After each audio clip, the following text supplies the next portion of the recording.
Challenger, Houston, we have good TV. Go ahead with the lesson, Krista. Okay. Good morning. This is Christei McAuliffe, live from the Challenger, and I'm going to be taking you through a field trip. I'm going to start out introducing you to two very important members of the crew. The first one is Commander Scobie, who is sitting to my left, and the second one is Michael Smith. Now, Commander Scobie is going to tell you a little bit about flying the orbiter, and Pilot Smith is going to be telling you a little bit about the Spock, which is the computer that is used on board.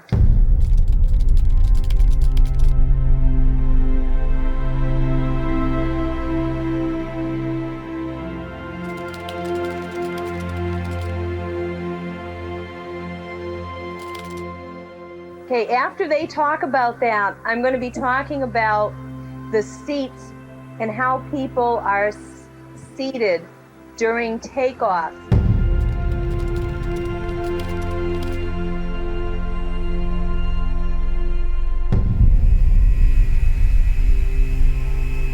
Right now, going live to Cape Canaveral in Florida, here's News Director Jerry Little. Jerry, what's happening? It was July 1985, Glenn, when Christei McAuliffe beat out better than 1,000 other teachers who've chosen to be the first private citizen into space. We're just minutes away from Christei's blast off. A very exciting time at Kennedy Space Center on Cape Canaveral in Florida. Patience has been a key element around the NASA operation all this week.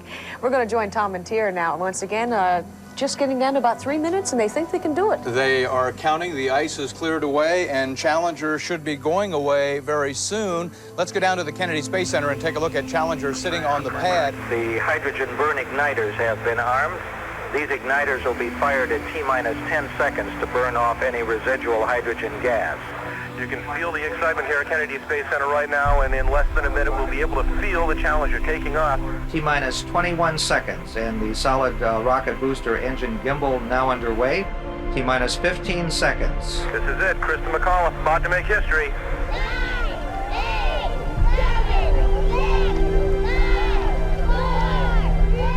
2, 1, and liftoff. Liftoff of the 25th Space Shuttle mission, and it has cleared the tower.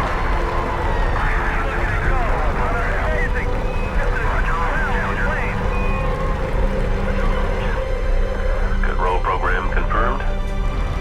Challenger now heading downrange. I'm speechless. Simply speechless. No other way to explain it. Simply awesome. The feeling, the whole grandstand 3.5 miles away from here just shakes. 3 at 65. 65, Fido. TDL confirms throttles. Thank you. Challenger, go with throttle up. Challenger, go with throttle up. After a weekend at Camp David, President Reagan was back campaigning today. The highlight of that trip, however, was an announcement that the first citizen passenger aboard the space shuttle will be a teacher. It's long been a goal of our space shuttle, the program to someday carry citizen passengers into space. Today, I'm directing NASA to choose as the first citizen passenger in the history of our space program, one of America's finest, a teacher. And when that shuttle lifts off, all of America will be reminded of the crucial role that teachers and education play in the life of our nation. Mike DeSpicio is a science teacher who believes in a practical approach to learning. Now, with NASA's invitation to apply for a ride in the space shuttle, an old ambition of Mike's has been rekindled. Obviously, it's a dream, and the competition is going to be stiff, but it'd be great to be that person selected. These are some of the applications from teachers hoping to be chosen for that flight. The quality of the applicants, says Program Manager Terry Rosenblatt, is very high. With the future development of our space station, then that opens up brand new opportunities for our young people. And I think the message needs to be delivered to our young people so that they'll have job opportunities and be receptive of these changes. And I've always been dedicated to finding new information for my children and bringing new techniques and new technology, such as computers or videography, to my classroom. I'm really excited about this. I really want to go. We will now have exactly 90 seconds to answer the second question. It is clear that this is a major time commitment. If you are selected, what impact do you see this having on your life beyond the classroom? Well, certainly it will change my life. I have been a classroom teacher for these years, but I've also been an adventurer, and I've always wanted to try something new, and certainly as a historian, to have the opportunity to embark on such an adventure, I certainly wouldn't be able to say no to. So let me tell you now who our teacher in space will be, and let me say, I thought I was a world traveler, but this tops anything I've tried. And first, the backup teacher who will make the flight if the winner can't, Barbara Morgan of the McCall Donnelly Elementary School in McCall, Idaho. Congratulations. And we have a little thing for you.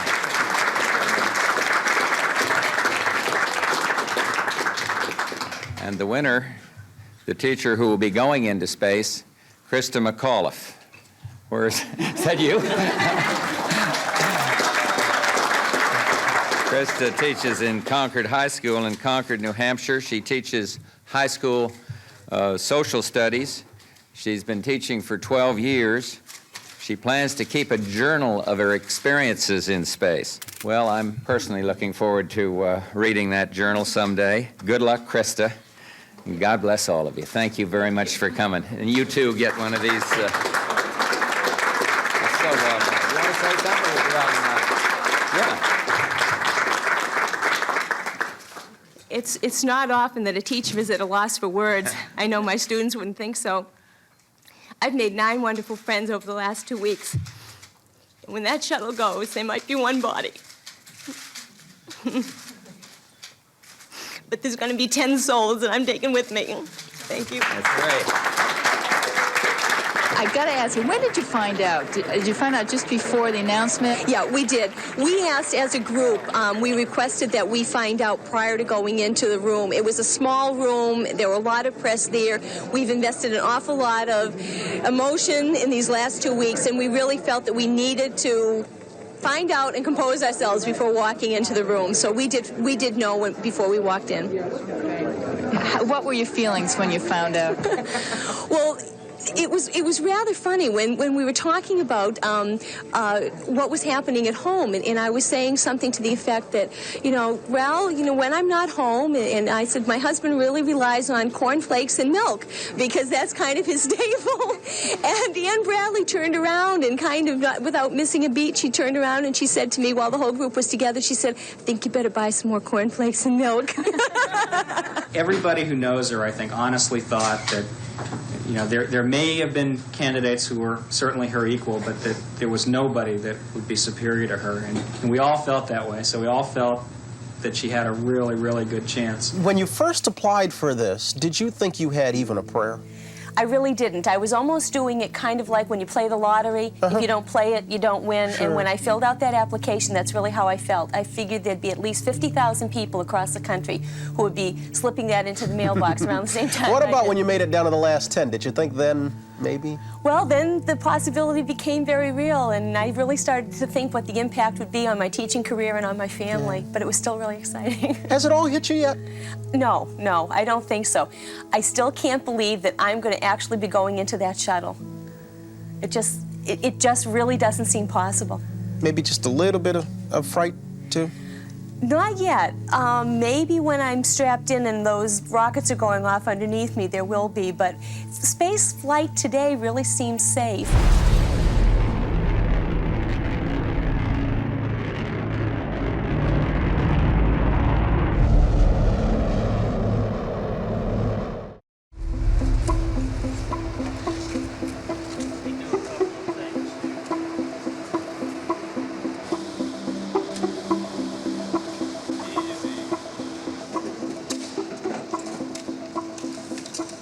Pleasure being here with you all this morning. This good-looking group off to my right, I'd like to introduce them one at a time by specialty, and then I would like each one of them to say a little bit about what they're going to do on the flight. So without further ado, Elson Onizuka is our expert on the tracking data relay satellite, the inertial upper stage, our largest payload on board. Ron McNair is our expert on the Spartan Halley, the Comet research satellite we're carrying on board that we're going to put out over the side for a couple days and pick up. Mike Smith, our pilot, who also backs me up on everything I do. He's also an expert in rendezvous, prox ops, and systems. Judy Resnick, who's our flight engineer, probably one of the most knowledgeable people on systems on the orbiter in the astronaut office, so she's a real asset to the crew. She is also our remote manipulator system operator, so she's a crane operator on the side. Greg Jarvis, one of our payload specialists. Greg has a flight dynamics experiment on board he'll talk to you about. It's fairly colorful, and it's a nice experiment to be performed on board the orbiter during the whole mission. And of course, Christei McAuliffe, our teacher in space, will be doing teacher activities the whole flight. And as the first space participant, I'd just like to say that I am very delighted to be part of this crew. Everybody's been wonderful in making me feel a part of this mission. I'll be teaching 2 lessons from the shuttle, and I was amazed to find out how much crew participation I needed for the 2 lessons. Everybody's going to be involved in the field trip through the shuttle. The 2 lessons will be downlinked live. And I think it's going to be very exciting for kids to be able to turn on the TV and see the teacher teaching from space. Challenger Houston, we have good video. We're ready for your lesson. Go ahead, Krista. Okay, we've come a long way from the Wright brothers plane to the shuttle. All right, now, when I've got the shuttle in my hand, that's when I'll start talking about the payload bay, talk about the satellites that are deployed, and then talk about what can be done on board inside the shuttle. All right, so I'll be doing the liquid, marshmallows, otherwise known as cotton balls and beams. And those things don't even have to be brought that close. I think they'll be able to see that, okay? When the 10 of us met as the 10 finalists in Washington, D.C. in August, we realized that we wanted something very visual that students could do in the classroom and look and see how it happened that a magnet, for example, was reacting in a weightless environment, and how it happened that that magnet reacted in a gravity environment. The string has got, okay, there's. Hey, Bill, can you move over a little bit? Put you on a camera, film, TV camera. It works. Okay, and then do the opposite, right? And then opposites attract. What I'll do is I'll just bring this up, and this will say N. See, right now it doesn't. And I'll go like that, and that should make it move away. If you put on here, we could try it Velcroed, and then I could try a free float for the electromagnet. There's going to be one on magnetism, and we've got a wonderful 3-dimensional magnet that we took up in the KC-135, and it just worked beautifully. So we're very excited about that.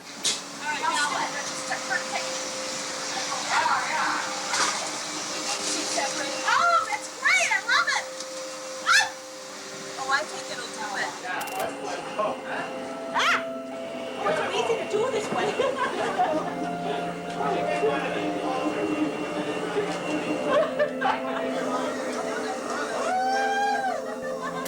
All right. The first leapfrog in 0 from Lunar Gravity. 1 leapfrog. 2 leapfrogs. So far, what's been the most rigorous part of your training?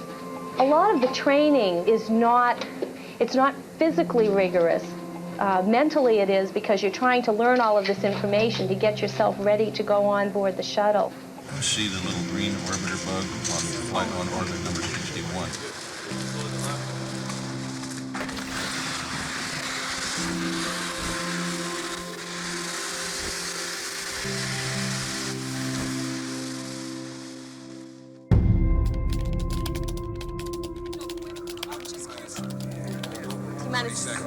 Oh, okay, so it does, yeah, it does come out before.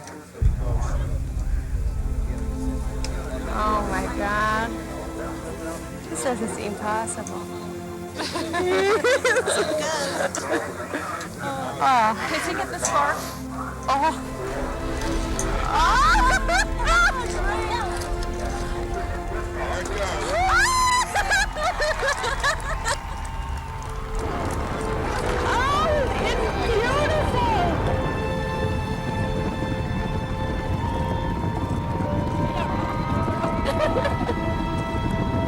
Probably one of the hardest things that has happened to me this year in trying to just get adjusted is that I'm no longer in school. I'm a student again, full-time. That is a big change from the last few years because I've been teaching, but also being so far away from my family. And this is a year commitment, And that's been probably one of the hardest adjustments I've had to make.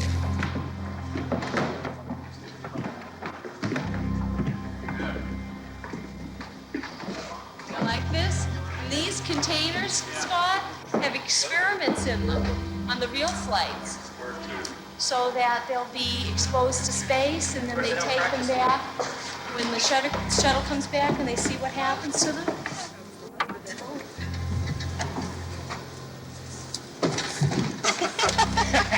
Okay, Grace. All right. Big dish? Yeah, that's what you'll be talking about. When she left her husband and 2 children in New Hampshire, her 6-year-old daughter Caroline wasn't very happy about it. Why wasn't she? Because I don't want to go in space, because I just want to stay around my house.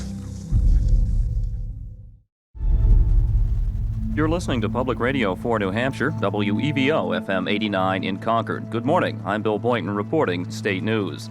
And it is space news as well, as the Space Shuttle Challenger is still sitting on its Cape Canaveral launch pad after a one-day delay that was forced by a forecast of rain and thunderstorms.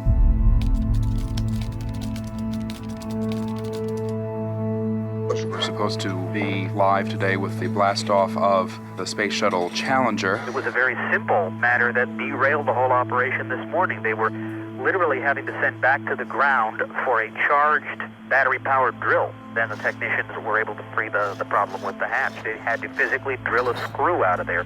Once again, the launch of Christei McAuliffe and the Space Shuttle Challenger has been postponed again, possibly until tomorrow, possibly until later in the week.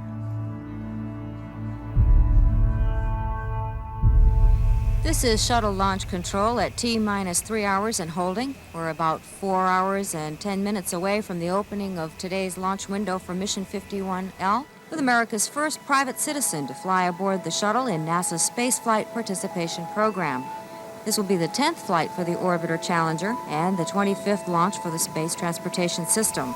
The weather at this time looks good, and the temperature at the launch pad right now is 24 degrees. This is shuttle launch control at T-minus 2 hours, 28 minutes and counting. Here comes the 51L flight crew boarding the elevator for the second time in 2 days, ready to depart the ONC building for the launch pad.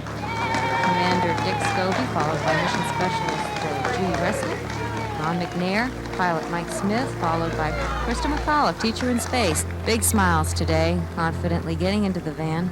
The Astro van carrying the crew of the 51L mission, headed by Commander Dick Scobie, has just reached the pad surface. The crew is going to find somewhat of a chilly welcome when they arrive in the cabin. There is no real heaters in there overnight, and the temperature here at the Kennedy Space Center dropped down into the 20s. The first crew member, Commander Dick Scobie, now in the White Room, taking off his jacket, along with Mike Smith, who is the pilot. As they prepare to board, each of them will put on an integrated egress harness and a special helmet. Primarily, it's part of an emergency egress system, or exit system, that helps the crew climb out of the vehicle in the event of a crash.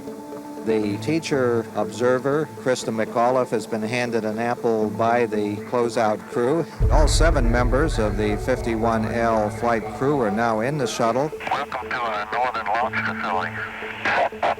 Thanks a lot. Yeah, that's the northernmost pad we've got, and you can probably tell from the icicles out there how far north it is. I mean, if you launched it on the south pad, it would have been warmer, huh? Yeah, we wouldn't have had all that ice out there, I'm sure. I see. Everybody feeling all right this morning? We're doing great, Gene, thanks. Okay. We're going to give you a ride today. Good deal. OTC, CDR, radio check. CDR, OTC, I read you loud and clear. How me? Loud and clear. Good morning, Lamar. Good morning, Dick. Let's hope we go today. Good morning, Krista. Hope we go today. Good morning. Hope so, too. Right now, going live to Cape Canaveral in Florida. Here's News Director Jerry Little. Jerry, what's happening? The shuttle is about 3.5 miles away from us. It is a huge rocket that it's on. It doesn't look that small from here. You wouldn't guess it was 3.5 miles. T-minus 7 minutes, 30 seconds. And the ground launch sequencer has started retracting the orbiter crew access arm. Krista is scheduled to perform lots of lessons from space, 2 of them actually, on her 4th day of the mission. That's going to be Friday if Challenger gets off the ground today, and it's looking good. T-minus 2 minutes, 44 seconds and counting. Retraction has started of the gaseous oxygen vent hood. Less than a minute and a half, Concord's Christei McAuliffe is heading for the stars. You can feel the excitement here at Kennedy Space Center right now, and in less than a minute we'll be able to feel the Challenger taking off.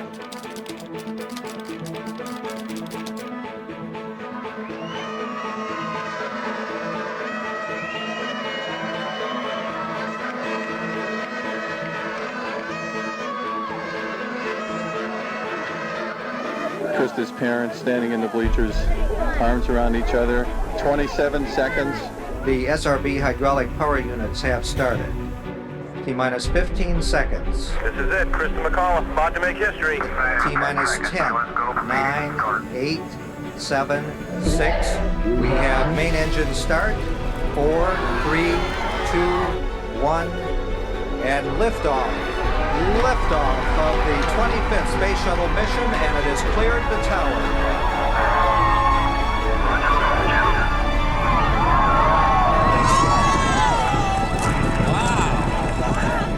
Liftoff confirmed. Liftoff. Houston Challenger, roll program. Roger, roll, Challenger. I'm speechless. Simply speechless. No other way to explain it, simply awesome. The feeling, the whole grandstand 3.5 miles away from here just shakes, and it almost knocks you out of your seat. It leaves a trail of clouds, folks, it must be miles apart and miles wide, and I don't know how else you'd explain it. I was afraid this was going to happen, that this thing would be so awe-inspiring that I wouldn't know what to say, and that's occurred.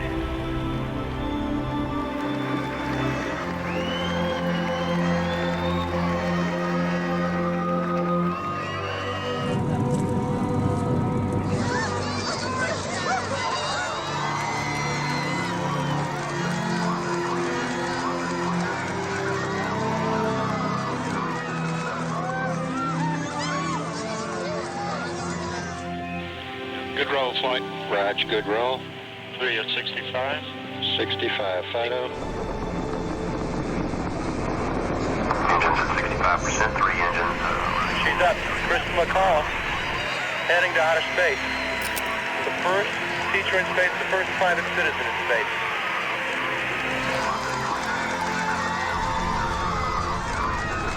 It looks to be a perfect liftoff. TDL confirms throttle. Thank you. Challenger, go at throttle up.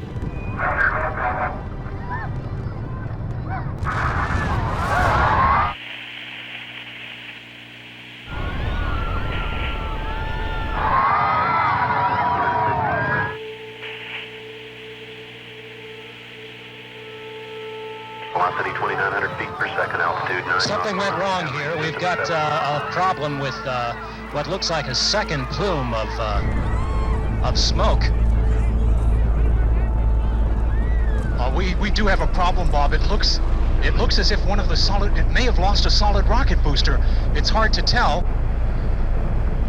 There are two separate plumes of smoke, and the shuttle, we can't tell which one the shuttle is now. They've separated.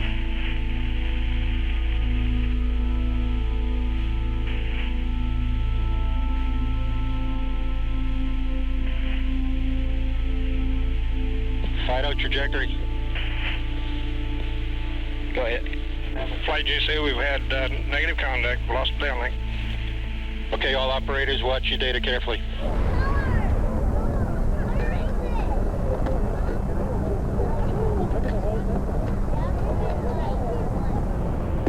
Flight controllers here looking very carefully at the situation. Obviously a major malfunction.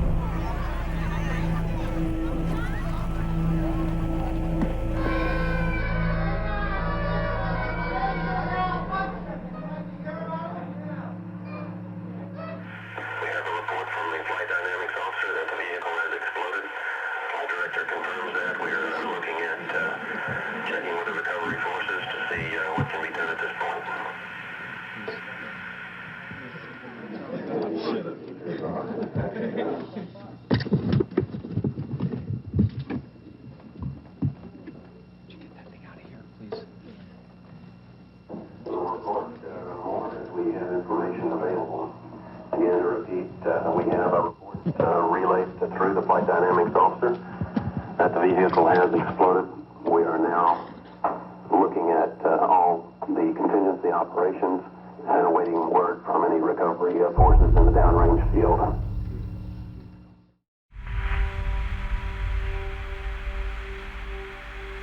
Negative contact, lost downlink. Okay, are there any forces headed out that way? Yes, sir. DoD also reports that all forces have been scrambled and they are on their way. Flight Fido. Go ahead. RSO reports vehicle exploded. Copy. Fido, can we get any reports from recovery forces? Flight controllers here looking very carefully at the situation. Hush has fallen over the bleacher. Obviously a major malfunction. They're saying there's been a major malfunction. The crowd is quiet. You can hear a pin drop here as they wait to hear from Mission Control on what the malfunction was.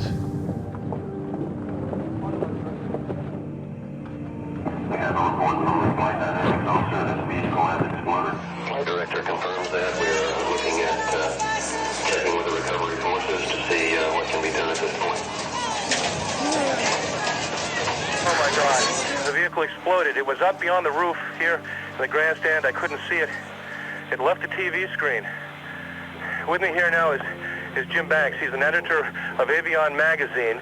Jim, can you give us an idea of what's happened here? Okay, Jerry, I was closer down to the ground there. I could see it overhead, and it appeared to just a shower of smoke. The solid rocket booster produces a very thick smoke, and we just saw trails all over the place. Flight GC, negative downlink. Copy. Checking with recovery forces to see what can be done at this point. And we will keep you advised as further information becomes available. This is Mission Control. Everyone in the stands holding their faces and crying. Some of the parents are hugging their kids, just staring up at the sky, at the smoke that was left as it took off. Christei McAuliffe's parents standing in the bleachers, just staring up at the smoke. The third graders from Kimball School in Concord, crying, waiting to hear what happened. We saw NASA spokesman Jim Mizell running towards the press site dome, saying an RTLS abort, which is a return to launch site abort, where they would expect Challenger to land at the runway here. Now Houston is beginning to intimate that perhaps the orbiter has exploded. They are not receiving any telemetry from the orbiter. And at this time, they're waiting for landing, recovery, emergency forces out near the ocean and back here at the Cape to get some kind of word. That last message was no additional word. There are no signals coming from the Space Shuttle Challenger. This is too much to comprehend. We are waiting verification as to the location of the recovery forces in the field to see what may be possible at this point. There is absolutely no sign of the Challenger. Oh my God. And we will keep you advised as further information becomes available. Glenn, ladies and gentlemen at home, I don't know what to say.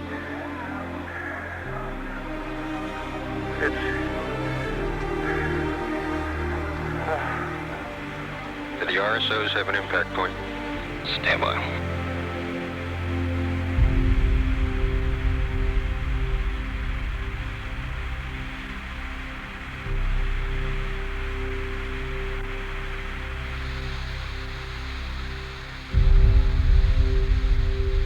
Okay, everybody, stay off the telephones. Make sure you maintain all your data. Start pulling it together. The contingency operations. The scene is hectic around here. People are running in every direction. NASA technicians and officials headed inside as soon as the explosion occurred. Reporters and photographers ran for their phones and their cameras. Spectators, in horror, also left the field in front of us. I saw Barbara Morgan being literally carried back inside. NASA has not given us any more information in the last 5 minutes. This, of course, would be the worst disaster in aerospace history. Let's go now to the live picture. We see a parachute. What kind of parachutes do they have, Tom? How many do they have? How much can they hold? Do you have any information? Jerry, we're looking at some TV pictures that apparently show something of that explosion did indeed parachute out of it. It appears to be a parachute. There's something on it. We're watching a parachute floating down, and we don't know what that is.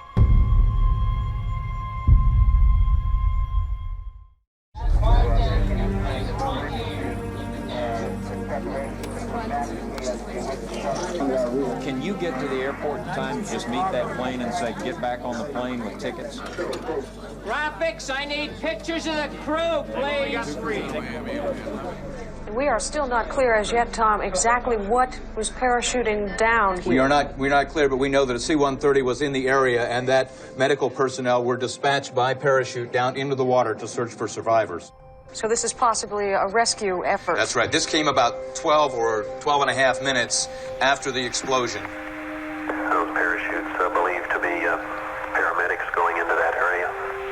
If you're just joining us on Joy FM, what you're hearing is the voice of Mission Control. The space shuttle went up at about 11:38, and a minute into the flight, it exploded, and they're awaiting word now on what the status of the craft is. We're reviewing their data here in Mission Control.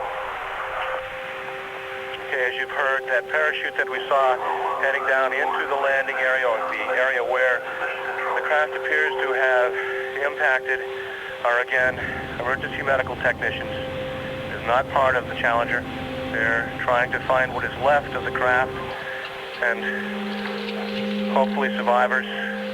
Helicopters are now passing overhead on their way out there, as are rescue ships.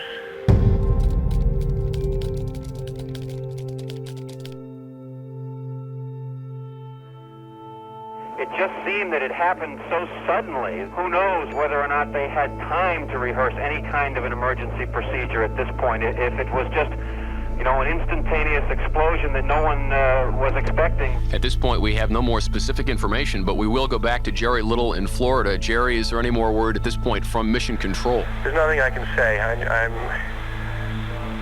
I'm grieved. There was so much anticipation, so much excitement around this. The craft had gone up out of my view, and I was watching it on the screen as most of you at home were, and I'm sorry, I've got to go. I need some time. You are looking at the 7 crew members of the Space Shuttle Challenger's mission. We have no official word as of yet on their fate, but the explosion, as you saw, was a tremendous and disastrous one. John, we have some information from NASA right now as to exactly where parts of the spacecraft fell. They were reporting it fell at 28.64 north latitude and 80.28 degrees west longitude, just a few miles off Cape Canaveral. This is a live picture off the Florida coast at the Kennedy Space Center from one of NASA's helicopters. The ships and helicopters are racing to the area now where the Space Shuttle Challenger went down. The control center says that paramedics have entered the water. There's no indication of how much of the shuttle is intact. At this point, we are going to try to reestablish contact with Joy FM's Jerry Little, who is live at the crash site. Jerry, are you with us? It's a strange scene, Dan. A lot of these reporters are hard at work filing their stories on the tragedy, and I'm just too stunned by the whole thing right now. I guess I have to apologize for the lack of my effectiveness, but us from Concord and New Hampshire are thinking of Krista and her family right now. But there were 7 people on that craft. Jerry, we're going to interrupt you for a moment and go to the White House for spokesman Larry Speaks. We do not have any more information than is being provided to the public at this time. The way the President found out about it is he was in the Oval Office with a group of senior staff preparing for State of the Union. The Vice President and the Foreign Policy Advisor, John Poindexter, came in with others and informed the President that the news had just broken. We immediately adjourned our Oval Office meeting and went into an adjoining room, the President's study, where there's a television, and the President then began to review television reports. Larry, can you tell us anything specifically that the President said, any quotations, and did he make any mention of the fact that the teacher that he suggested, that the program of a teacher in space, that teacher was on board this flight? Well, I know that was on his mind. Quite frankly, the President stood there in almost stunned silence as he watched the television. You could certainly read the concern, the sorrow, the anxiety on his face as he watched, and the group watched around him. As I say, he was virtually watched in silence. What is your best information as to the condition of the crew, Larry, at this point? We don't have any more information than what is being provided to the public on television. The NASA news conference at 3:30 live, then get me into, there's been reaction from across the country, briefly some thoughts from people in New York. The only thing I could think about with those kids in that auditorium and the trauma they must be going, and what a shock it must be for them to watch something like that happen to their teacher. That's what I was thinking of. People risk their lives for the future, United States. Made me feel terrible. It's like when Kennedy died and Martin Luther King died, you always feel inside, like part of you is going too. Hey, listen, I got a major problem. Whoever cut that tape of the reaction took all the guts out of it. There may be no State of the Union tonight. They got to start planning a shuttle show for 9 o'clock. Affect in any way the plans for the State of the Union tonight? I don't believe so. I'm certain that the President will feel compelled to mention this, depending on the outcome of what we learn here in a few minutes.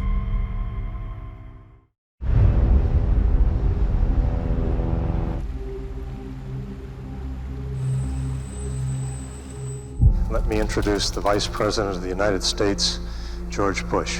Mr. Bush. Thank you all.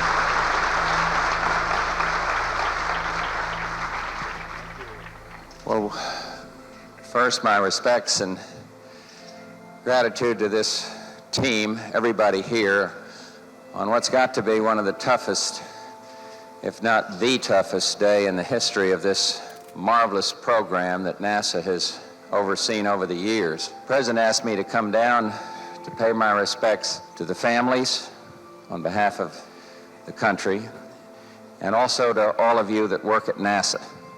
And we went over and saw some of the family members, and we also heard a marvelous message that all of them seemed to share in, and that is their plea, family members' plea, that the program lose no zip, that it go forward full speed. Most of you have been tied up here today. You've been on the boards here and at your positions here, and you haven't seen probably much of what's been going on TV across the country today. But it's been a national day of tragedy, I can guarantee you that. And you'll see that when you finally get out of here this evening. All America is sharing in the tragedy that you have lived through here today. We've had tremendous triumphs. We've had triumph after triumph after triumph, and that's how mankind goes ahead, to be a little philosophical for just a moment. We try, we try, we try. And in this program, we've succeeded. Really, if we're honest about it, and honest with ourselves, beyond our wildest dreams, because I would never have thought we would ever go this far without losing some people in something where you're up there traveling around at 5 miles a second, heat of re-entry and all the complexities and the things that have to work right. We come to a time when something happens and we have a tragedy that goes along with our triumphs. And I guess that's the story of all mankind. Ladies and gentlemen, I'd planned to speak to you tonight to report on the State of the Union. The events of earlier today have led me to change those plans. Today is a day for mourning and remembering. I felt as if my whole body blew up inside when I saw that. And I can just never be as shocked as I am now. We mourn 7 heroes: Michael Smith, Dick Scobie, Judith Resnick, Ronald McNair, Ellison Onizuka, Gregory Jarvis, and Christei McAuliffe. She's just a real caring, kind person. She's kind of like a big sister to me, kind of. She's just really special. We mourn their loss as a nation together. The boat is towing a fairly sizable piece of debris. The Challenger will come home in as many pieces as they can find. The families of the 7, we cannot bear as you do the full impact of this tragedy. But we feel the loss. We're thinking about you so very much. Your loved ones were daring and brave, and they had that special grace, that special spirit that says, give me a challenge, and I'll meet it with joy. They had a hunger to explore the universe and discover its truths. They wished to serve, and they did. They served all of us. We've grown used to wonders in this century. It's hard to dazzle us. But for 25 years, the United States space program has been doing just that.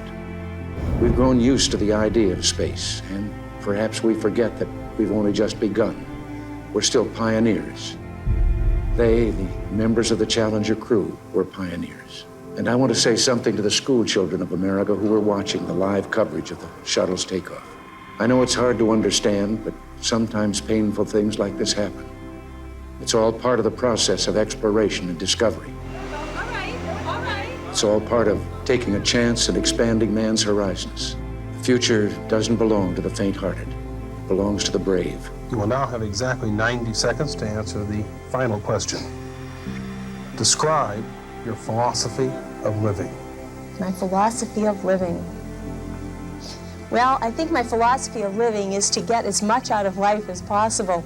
The Challenger crew was pulling us into the future, and we'll continue to follow them. Life is but a vapor. We see it for a moment, and then it's gone. But while we have life, let us contribute to humanity. These 7 contributed their lives for a great cause. And I thank God today I had the opportunity to meet them by media, and they have inspired my mind and my heart. There's a coincidence today. On this day 390 years ago, the great explorer Sir Francis Drake died aboard ship off the coast of Panama. In his lifetime, the great frontiers were the oceans. Historian later said he lived by the sea, died on it, and was buried in it. Well, today, we can say of the Challenger crew, their dedication was, like Drake's, complete. The crew of the Space Shuttle Challenger honored us for the manner in which they lived their lives. We will never forget them, nor the last time we saw them, this morning, as they prepared for their journey and waved goodbye.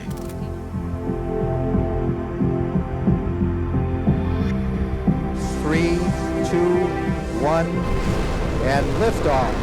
And slipped the surly bonds of Earth. Liftoff of the 25th Space Shuttle mission, and it has cleared the tower. To touch the face of God. Challenger now heading downrange.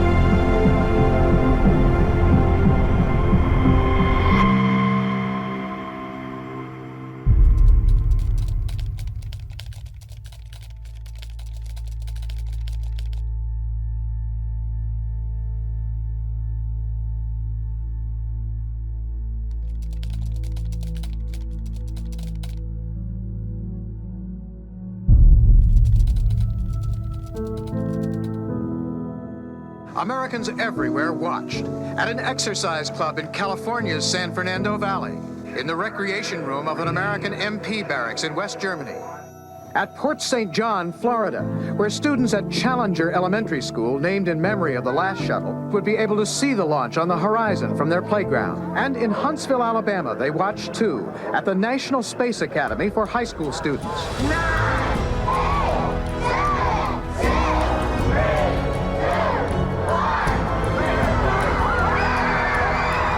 Americans return to space as Discovery clears the tower. Cheers everywhere.